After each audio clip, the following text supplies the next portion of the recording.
Welcome back to my channel Rupa Rannaghar. আজকে আমি বানাচ্ছি মোরলা মাছের বড়া। এখানে নিচে আমি 100 গ্রাম মোরলা মাছ, এখানে নিচে আমি একটা পেঁয়াজ কুচি, এখানে 1 চামচ নিয়েছি হলুদ, এখানে 1 চামচ নুন নিয়েছি, এখানে আমি নিয়েছি কিছুটা ধনেপাতা, এখানে নিয়েছি একটা আলু, এখানে আছে 3টে কাঁচা লঙ্কা, এখানে কিছুটা আদা কুচি আছে, এখানে রসুন কুচি, এখানে আছে 1 কাপ।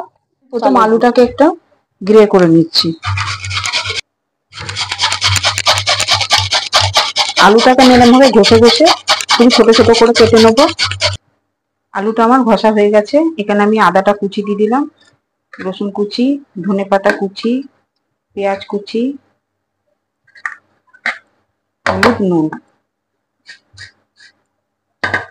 এটাকে ভালো করে এবারে এরকম ভাবে মেখে নেব।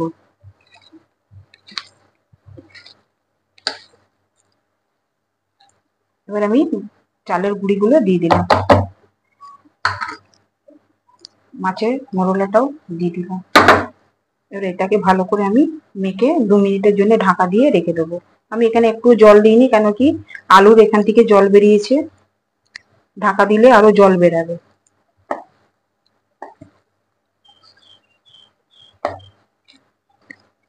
দেখুন এটা আমার মাখা হয়ে গেছে। আমি এটা 2 মিনিটের জন্য ঢাকা দিয়ে রেখে দেবো। আমি এটা 2 মিনিটের জন্য ঢাকা দিয়ে রেখে দিলাম। 2 মিনিট হয়ে গেছে। আমি কড়াটা আগে থেকেই বসিয়ে দিয়েছি তেল দিয়ে। এগুলো এবার ভেজে নেব। এবার এগুলোকে আমি এক একটা করে ভেজে নিচ্ছি।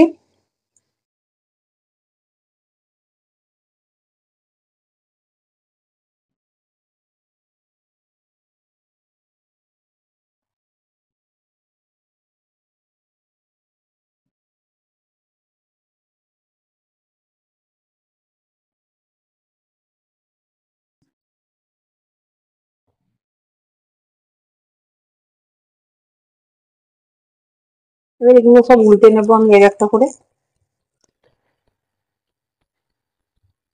একটু লাল লাল করে ভাজবে।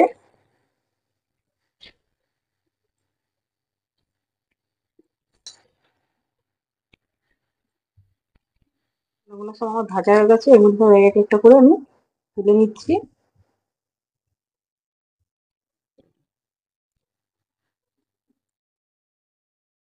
আমি এগুলো এরকম ভাবে সব এক একটা করে ভেজে নেব।